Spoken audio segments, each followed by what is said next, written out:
Hello everybody, my name is Dillforce and today I'm going to be bringing you an open beta called Dauntless. Now in this clip, I'm just going to let it play out.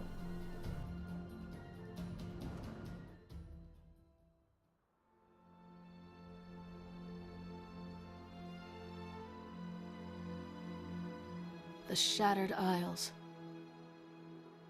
fractured by Aether and the depredations of savage behemoths feeding on its power.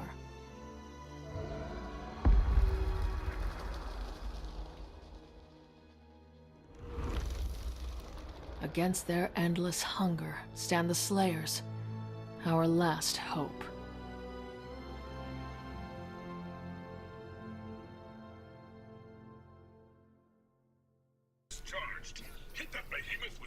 So the story is basically Slayers, which are us, basically the player, versus these like mythical beasts or mutated beasts or whatever you want to call them, but they're basically just like really strong, overly huge monsters that you have to kill.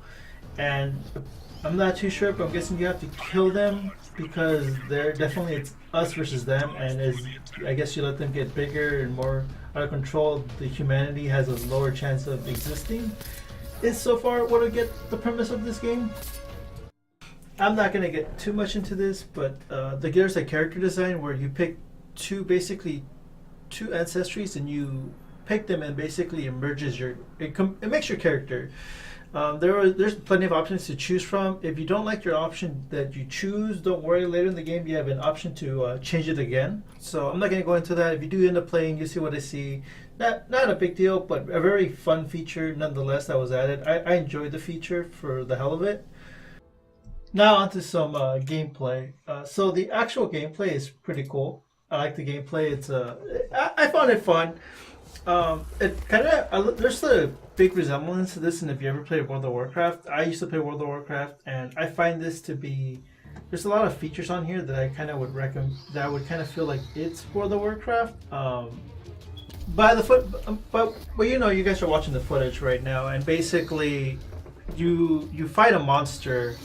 But unlike World of Warcraft, where there's like, you know, you grind for monsters here and there, and then you fight a huge boss.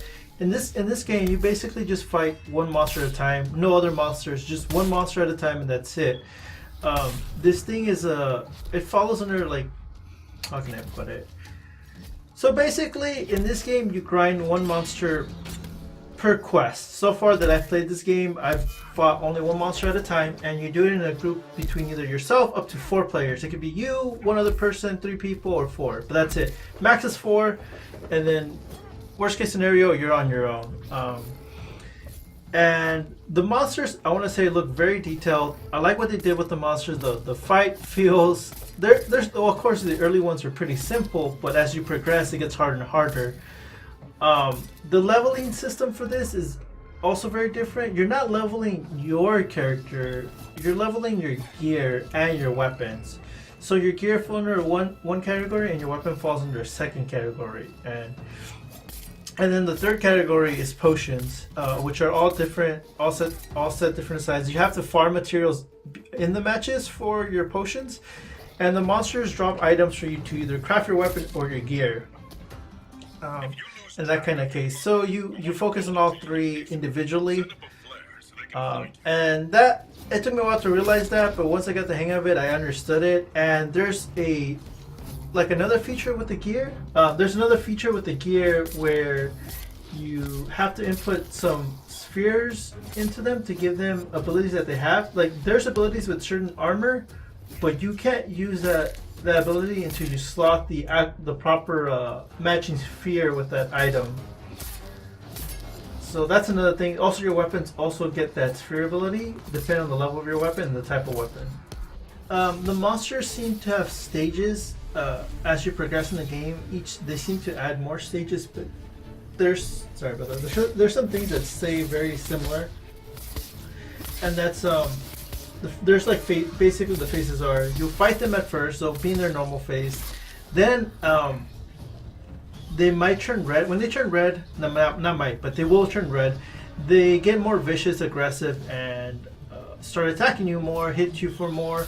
And once they cool off of the red phase, they go back to a normal phase. Now, on top of that, there's 2 combat phases you have to deal with them. When the first one's over, they'll disappear from you, meaning you did have to have damage already, I'm guessing, to them, and they'll disappear from the game. They'll either fly away, go underground, or whatever. You have to find them the second time on the island. Once you find them the second time, that's for the most part, that's the last time you will fight them that I've at least participated in. And then after you do that, they'll do on the second time you're fighting them, they'll do the same phases. They'll go through their normal, then they'll go through their angry mode phase, Dragon Ball Z phase, or whatever you want to call it. It's the second phase, they turn red. And after that phase, you should be near killing them if they're not already near killing you. And then after that, it's pretty much over. You win, you kill them, you get your rewards, and you kind of rinse and repeat this process, which is kind of like the negative part of this game, is that that's basically what you've been doing. And I want to say this game is really fun. It's definitely a game I would play if I had friends, which I want to say do, but yeah.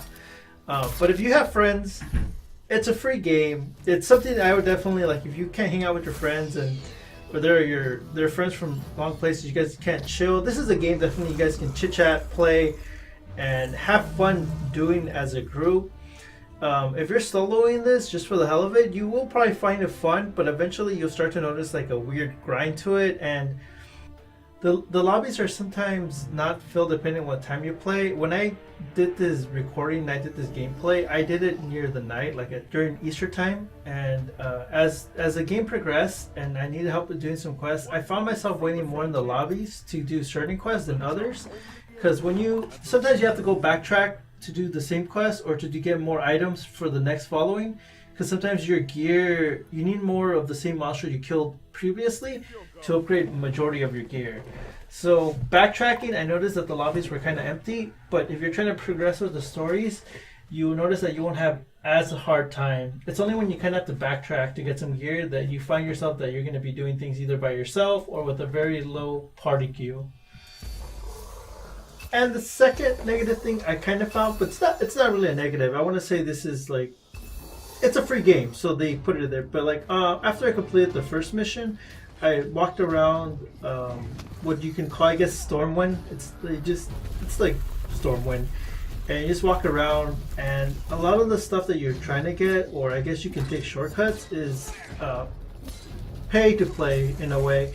I just didn't like how it was kind of shoved down my throat the minute I logged in. You think I would log into Stormwind or whatever you want to call it and walk around and enjoy it and look around and like interact with a lot of the people there, but some of the vendors and some of the items automatically like force you to like, hey, you want to pay to get this item, like instantly, just as the first thing you see is like, it's kind of an off put. But again, it's a free to play game, so they need to make money somehow.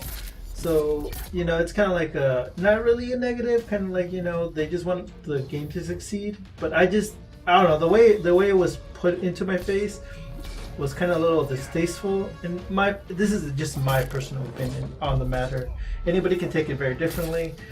But yeah, well, I hope you guys liked my review of the game. There's a lot of other things I didn't cover, but I didn't feel like they were like that important to cover, because there are things you can just do on the sidelines if you do end up playing this game.